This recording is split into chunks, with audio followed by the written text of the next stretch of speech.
बिस्मिल्लाहिर्रहमानिर्रहीम, अस्सलाम वालेकुम। Welcome to my channel. मैं हूं मलिक इमरान और आप देख रहे हैं कोरिया टॉक्स यूट्यूब चैनल। मैं आपको कोरिया टॉक्स यूट्यूब चैनल में खुशामदीद कहता हूं।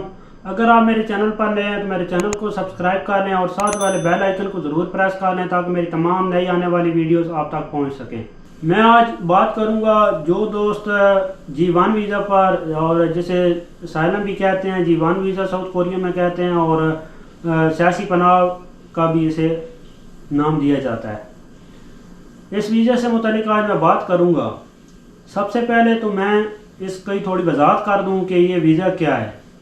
बेसिकली आप किसी भी मुल्क में एज आ विज़िटर आते हैं और यूरोप में जाते हैं। अक्सर लोग पाकिस्तान से यूरोप में जाते हैं, साउथ कोरिया आते हैं, तो वो इस चक्कर में होते हैं कि यहाँ पर विज़िट करें और विज़िट करके यहाँ पे साइलम के लिए अप्लाई करें और G1 वीज़ा हासिल करके, या यूरोप में अगर जाते हैं तो वहाँ पे जो इसका जो वीज़ा है साइलम का वो अप्लाई करके तो वीज़ा हासिल करके यहाँ पे अपनी रोज़ी कमा सकें। जाहिर सी बात है, हर एक की मजबूरियाँ होती हैं, मुश्किलात होती हैं, वो इसी वजह से ही अपना देश छोड़ के दूसरे मुल्कों में आता है। लेकिन यहाँ पे मैं एक उनसे रिक्वेस्ट भी करना चाहूँगा और एक बात करना चाहूँगा कि जो दोस्त पाकिस्तान से ये समझ के आते हैं, ये बात ज़हन नशीन करके आते हैं कि यार हम जाएंगे और एक इलीगल तरीक़ा से जाएंगे, इलीगल तरीक़ा से जाकर वहाँ पर हम विज़िट करेंगे और वहाँ पर साइलम के लिए अप्लाई करेंगे और सियासी पनाह हासिल कर सकेंगे। सियासी पनाह मेरी नज़र में क्या है, हर एक का डिफरेंट ओपिनियन होता है, लेकिन मेरी नज़र में सियासी पनाह का जो वीज़ा है, जो साइलम का वीज़ा है, वो क्या है। सबसे पहले तो G1 का वीज़ा है, जो वो मेरी नज़र में एक मुल्क के साथ, अपने मुल्क के साथ गद्दारी है। दूसरा, एक जो G1 वीज़ा या सियासी पनाह वीज़ा लेता है, उसमें अपने मुल्क के जिन दोस्तों ने, जिन हमारे भाइयों ने, जिन सिपाहियों ने अपनी जान पेश की अपने मुल्क की खातिर, अपने मुल्क में अमन लाने की खातिर, उनकी कुर्बानियों का कोई मकसद नहीं है, वो सारी रह गाँव गई हैं। तीसरी बात यह है कि आप जब भी साइलम अप्लाई करते हैं तो उसका तमाम जो असर होता है वो हमारे मुल्क की मईशत पे पड़ता है। और ये जो मैंने दो बातें की हैं कि एक मुल्क के साथ गद्दारी है और एक दूसरा जो जिन लोगों ने हमारे तकरीबन कितने लोगों ने, कितने जो अभी हाल ही में ज़रब्याज़ हुआ है और कितने ऑपरेशन हुए हैं, उनमें कितने जवानों ने और कितने लोगों ने अपनी जान का नजराना पेश किया है, तो वो किस लिए किया है? हमारी खातिर किया है, अपने मुल्क की खातिर किया और अमन लाने के लिए किया है। पाकिस्तान से आप अगर आते हैं तो मैंने जो सुना है 15 लाख, 14 लाख, 12 लाख, 13 लाख देकर आता है।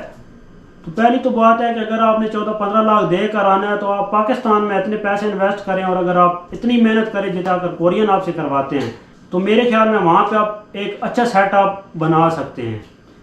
और मुल्क के साथ गद्दारी कैसे है? मुल्क के साथ गद्दारी ऐसा है कि जब आप यहाँ पे आते हैं तो अक्सर लोगों ने तो अल्लाह माफ़ करे तौबा बात नहीं करनी चाहिए कि मज़हब चेंज करते हैं और मज़हब चेंज करके यहाँ पर आ कहते हैं कि जी हमने मज़हब चेंज किया। ज़ाहिर सी बात है, झूठ ही होता है, लेकिन अल्लाह पाक देख रहा है, अल्लाह पाक की ज़ात देख रही है। वो यहाँ पर कहते हैं कि हमने मज़हब चेंज किया है, उस वजह से हमारी जान को ख़तरा है पाकिस्तान में। जब वो ये बात करते हैं तो ये जो यहाँ पे कोरिया में करते हैं, यूरोप में करते हैं, किसी भी कंट्री में करते हैं, तो वो जो तमाम डाटा है वो किसके पास जाता है? UN के पास जाता है। तो इसकी ये क्या सोच आती है कि हमारे मुल्क में जो अक़लियत है उनको हकूक़ नहीं है, उनको जीने का हक़ नहीं है वहाँ पे, लेकिन ऐसा कुछ भी नहीं है, आप सब जानते हैं। दूसरी बात ये है, दूसरा जो उनका पॉइंट होता है, जी मेरी जान को ख़तरा है, ये है वो है, मतलब झूठ होता है सारा। तो क्या जो हमारे मुल्क में जिन दोस्तों ने, जिन भाइयों ने और जिन नौजवानों ने अपनी नस्लें कुर्बान की हैं, अपनी सब कुछ कुर्बान किया, अपने जान का नजराना पेश किया है, तो वो किस लिए किया? हमारी खातिर किया, अपने मुल्क की खातिर किया। तो उनकी तो कुर्बानी का कोई मकसद ही नहीं रहता। जब आप यहाँ पर आप कहते हैं हमारे मुल्क में अमन नहीं है, हमारे मुल्क में मेरी जान को ख़तरा है, तो अगर एक मुल्क में हम मिसाल के तौर पे ले लें, कोरिया में, सिर्फ कोरिया में अगर आप एक साल में 10-15 बंदे आते हैं, फिर और डिफरेंट कंट्रीज में, यूरोप में जाते हैं, तो वो सारा डाटा UN के पास जाता है और उसका इम्पैक्ट क्या पड़ता है हमारे ऊपर? क्या होता है? हमें कहते हैं जी दहशतगर्द हैं।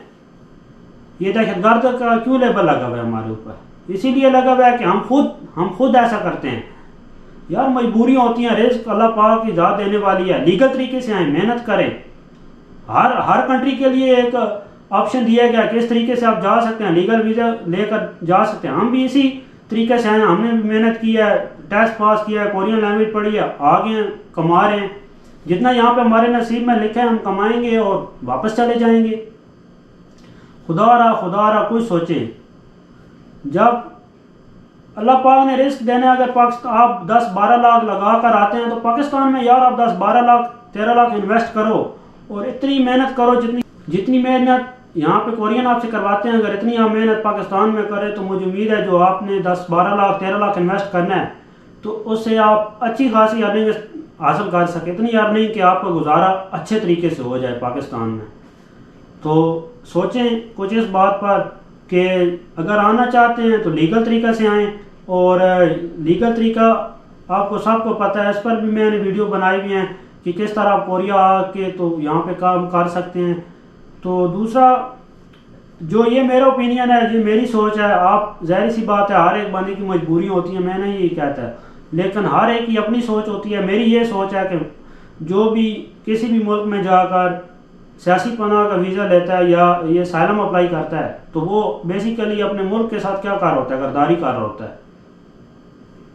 और उन जवानों ने जिन जवानों ने हमारे लिए जाने कुर्बान की, अपने मुल्क की इज़्ज़त की और नामूस की खातर अपनी जानें कुर्बान की हैं, तो उनकी कुर्बानियाँ रह जाती हैं। जब आप बाहर जाकर ये कहते हैं, पूरी दुनिया को ये बताते हैं कि जी हमारे मुल्क में मेरी जान को ख़तरा है, हमारी अक़लियतें, हम आज़ाद नहीं हैं, वहाँ पे हम आज़ाद नहीं रह रहे, तो यही मसाइल पेश करते हैं। और क्या मसाइल पेश करते हैं, यही बहाना होता है कि जी मैंने भाग कर शादी की है, मेरी तब जान को ख़तरा है, मेरे मुल्क में अमन नहीं है, मेरी जान को ख़तरा है, मैं इसलिए यहाँ पर सियासी पनाह लेना चाहता हूँ, मैंने मज़हब तब्दील किया है, मैं यहाँ पे रहना चाहता हूँ।